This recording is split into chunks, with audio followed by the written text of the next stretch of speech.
नमस्कार दोस्तों, इन्फोटॉस के बहुत ही फ्रेश एपिसोड में आपका स्वागत है। तो चलिए शुरू करते हैं। आज की दोस्तों सबसे पहली अपडेट निकल कर आ रही है Mumbai based multinational automotive manufacturing company Tata Motors को लेकर, जहां पर दोस्तों उनका जो ऑटोमोटिव बिजनेस है, स्पेसिफिकली उनका जो ईवी बिजनेस है, उसको एक्सपांड करने के लिए टाटा मोटर्स की तरफ से डिसाइड किया गया है कि वो $1 बिलियन जो कि रफली 7,500 करोड़ रुपीज के आसपास होते हैं, इनकी इन्वेस्टमेंट करने वाले हैं, जिसके चलते इंडिया में उनकी जो प्रेजेंस है उसको और भी इंक्रीज करेंगे। सो बिल्कुल दोस्तों इनकी पूरी की पूरी इन्वेस्टमेंट होगी, इसको टाटा मोटर्स के द्वारा अगले 4-5 सालों के अंदर अंदर इंडिया में किया जाएगा एंड इसके थ्रू वो उनका ओवरऑल कमर्शियल जो बिजनेस है उसके लिए एक प्लान प्रिपेयर करेंगे, जिसके अंतर्गत उनके द्वारा प्रिपेयर किया जाएगा कि कैसे उनकी ट्रांजिशनिंग होगी, न्यू मॉडल्स, कितने मॉडल्स लॉन्च किए जाएंगे, फ्यूचरिस्टिक टेक्नोलॉजी, इस तरह की थिंग्स पर काम किया जाएगा। एंड इसी के साथ साथ में टाटा के द्वारा ये भी कह दिया गया है कि वो आने वाले समय में हमारे देश में उस तरह के व्हीकल्स पर भी काम करेंगे जो कि आने वाले समय में CNG, LNG इन पर रन करने के कैपेबल होंगे। एंड इसके अलावा जो अल्टरनेटिव फ्यूल्स हैं उन पर भी काम किया जाएगा।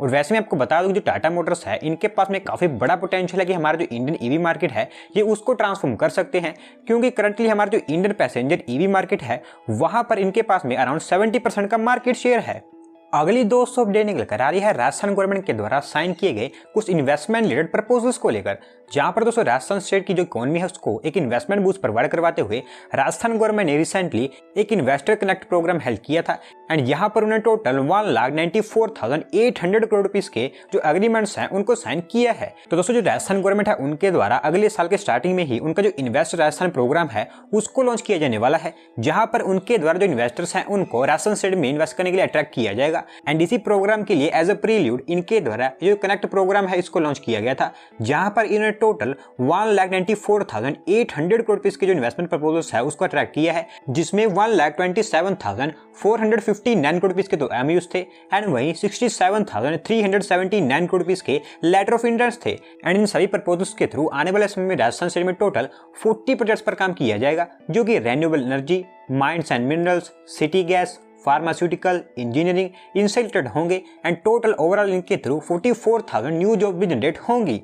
बढ़ते हैं दोस्तों अगली अपडेट की तरफ, जो निकल कर आ रही है हमारे देश के फर्स्ट रैपिड रेल प्रोजेक्ट को लेकर, जहां पर हमारे देश के फर्स्ट RRTS प्रोजेक्ट के अंतर्गत फर्स्ट स्पेशल स्टील स्पेन को कास्ट करते हुए जो NCRTC है उन्होंने एक न्यू माइलस्टोन अचीव कर लिया है, जिससे आप कह सकते हैं कि इस प्रोजेक्ट का जो फर्स्ट कॉम्प्लेक्स वर्क है वो कंप्लीट हो गया है। तो दोस्तों मैं सबसे पहले आपको बताऊं ये माइलस्टोन क्यों है। तो आपने अक्सर देखा होगा कि हमारे जो एलिवेटेड कॉरिडोर्स या फिर जो ब्रिजेस होते हैं उनको पियर्स या फिर गडर्स के ऊपर बनाया जाता है। एंड जो पियर्स होते हैं इनके बीच में जो स्टैंडर्ड डिफरेंस होता है जिसको स्पैन कहा जाता है वो अराउंड 30 से 40 मीटर का होता है। लेकिन दोस्तों जिस जगह पर इस स्टील स्पैन गडर को लॉन्च किया गया है वहां पर हमारी जो रेलवेज हैं उनकी काफी सारी लाइन्स थी, जहां पर ये पॉसिबल ही नहीं था कि इस तरह के जो गर्डर्स होते हैं जिनके बीच में स्टैंडर्ड 30 to 40 मीटर का डिफरेंस होता है उनको लॉन्च किया जा सके। एंड इसी के चलते हमारे जो national capital region transport corporation है उनके द्वारा प्लान बनाया गया था कि वो यहाँ पर एक स्टील स्पैन को लॉन्च करेंगे, जो कि अब लॉन्च भी कर दिया गया है। क्योंकि जो स्टील स्पैन होते हैं इनका जो डिफरेंस होता है जिसको स्पैन भी कहा जाता है वो अराउंड 180 मीटर तक का हो सकता है।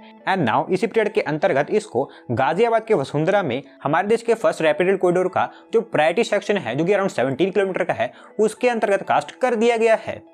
अगली दोस्तों अपडेट निकल कर आ रही है Germany based engineering products manufacturing company light auto को लेकर, जहां पर दोस्तों ओवरसीज में उनका जो बिजनेस है उसको एक्सपांड करते हुए इस कंपनी की तरफ से डिसाइड किया गया है कि वो इंडिया में भी उनका जो बिजनेस है उसको और भी एक्सपांड करेंगे। एंड इसी के चलते इस कंपनी की तरफ से हमारे देश में उनके एक new advance design and manufacturing facility को सेटअप किया जाएगा, जिसको स्पेसिफिकली तेलंगाना स्टेट में बनाकर कंप्लीट किया जाएगा। तो दोस्तों जो लाइट ऑटो कंपनी है इनका प्लान है कि वो उनका जो ओवरसीज बिजनेस है उसके एक्सपांशन के लिए अराउंड 600 यूरोस की इन्वेस्टमेंट करेंगे। एंड इसमें से 180 से लेकर 200 यूरोस की इन्वेस्टमेंट इनके द्वारा इंडिया में ही की जाने वाली है। एंड इसके लिए इन्होंने स्पेसिफिकली एक इंडियन सब्सिडरी को भी सेटअप किया है जो कि तेलंगाना सिकंदराबाद में बेस्ड है। एंड नाउ उसी के द्वारा इनका ये जो new advance design and manufacturing facility है इसको सेटअप किया जाएगा, जो कि अराउंड 100 एकर्स के एरिया में फैली होगी। एंड इसको 2 फेज में बनाकर कंप्लीट किया जाएगा। स्पेसिफिकली दोस्तों एज ऑफ नाउ इसकी जो लोकेशन है उसको ये तो नहीं बताया गया है किस सिटी में इसको सेटअप किया जाएगा, लेकिन फॉर श्योर ये तेलंगाना स्टेट में ही बनकर तैयार होगी। एंड इसके लिए इनके द्वारा 1,500 करोड़ रुपए की इन्वेस्टमेंट की जाएगी,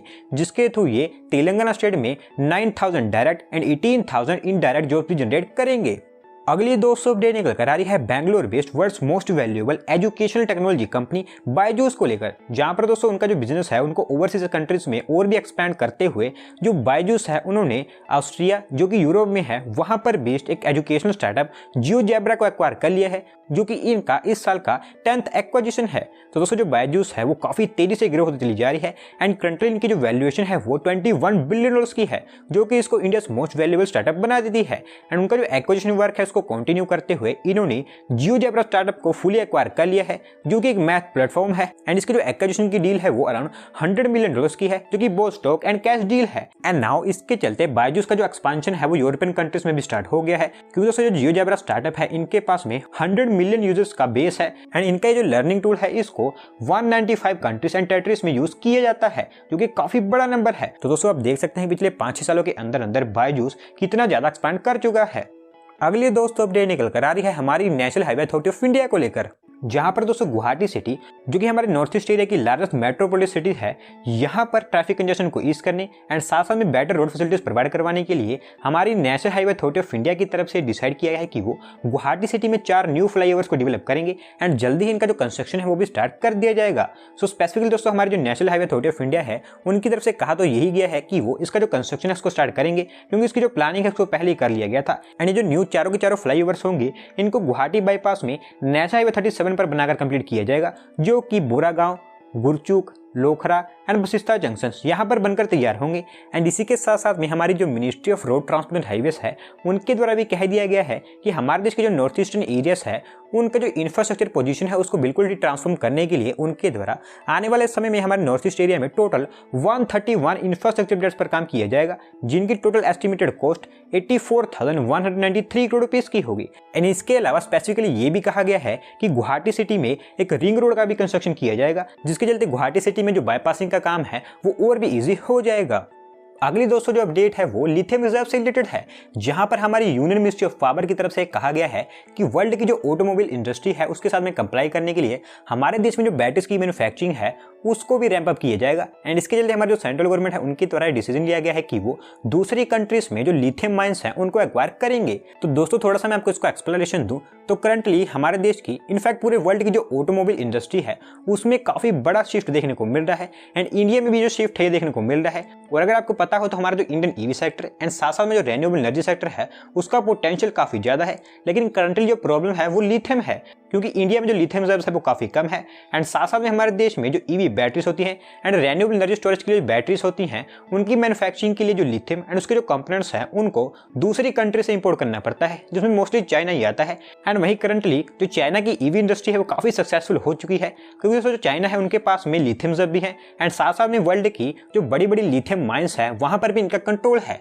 एंड हमारी जो मिनिस्ट्रीज हैं उनकी तरफ से कहा गया है कि 2030 तक इंडिया के जो बैटरी एनर्जी स्टोरेज सिस्टम की रिक्वायरमेंट होगी वो 120 गीगावाट पर आवर तक पहुंच जाएगी, जो कि काफी बड़ा नंबर है, क्योंकि हमारे देश में काफी लार्ज स्केल पर जो रेन्यूएबल एनर्जी प्रोजेक्ट्स हैं उन पर काम किया जा रहा है। एंड इसी के चलते हमारी जो सेंट्रल गवर्नमेंट है उनकी तरफ से प्लानिंग की गई है कि वो वर्ल्ड में जो दूसरी कंट्रीज हैं जहां पर काफी ज्यादा मात्रा में लिथियम रिजर्व्स पाई जाती हैं उनको एक्वायर करेंगे, जिससे आप कह सकते हैं कि आने वाले समय में हमारा देश भी दूसरी कंट्रीज में जो लिथियम है उन पर कंट्रोल करेगा। आज की दोस्तों लास्ट अपडेट निकल कर आ रही है south Korea based automotive manufacturing company Hyundai Motors limited को लेकर, जहां पर दोस्तों इंडिया में उनका जो कार बिजनेस है उसको एक्सपांड करने के लिए, स्पेसिफिकली उनका जो ईवी बिजनेस है उसको एक्सपांड करने के लिए Hyundai की तरफ से डिसाइड किया गया है कि वो इंडिया में 4,000 करोड़ रुपीस की इन्वेस्टमेंट करेंगे, जो कि मोस्टली उनके रिसर्च एंड डेवलपमेंट पर होगी। एंड जो पूरी की पूरी इन्वेस्टमेंट होगी इसके चलते वो आने वाले 6-7 सालों में इंडिया में उनके 6 न्यू ईवी मॉडल्स को भी लॉन्च करने वाले हैं। दोस्तों जो Hyundai मोटर्स है इनकी हमारे जो इंडियन कार मार्केट है वहां पर काफी अच्छी खासी प्रेजेंस है एंड साथ साथ में इंडियन मार्केट में इनके पास में रिसोर्सेज भी काफी अच्छे हैं, लेकिन करंटली जो ईवी व्हीकल्स हैं वो एक पूरी तरह से न्यू टेक्नोलॉजी है। एंड इसी के चलते उनकी तरफ से डिसाइड किया गया है कि वो ये जो 4,000 करोड़ रुपीस की इन्वेस्टमेंट होगी इसको R&D पर करेंगे। एंड साथ साथ में उनका प्लान ये भी है कि वो इंडिया को उनका जो ओवरसीज बिजनेस है उसके एक्सपांशन के लिए as a EV production hub के रूप में भी इस्तेमाल करें। तो दोस्तों आज की वीडियो में बस इतना ही। अगर आप अपनी तरफ की अपडेट सबमिट करना चाहते हैं तो डिस्क्रिप्शन में दिए गए लिंक पर क्लिक करके सबमिट कर सकते हैं। और अगर आज की वीडियो पसंद आई हो तो वीडियो को लाइक करें, चैनल को सब्सक्राइब करें। धन्यवाद आपका वीडियो को देखने के लिए।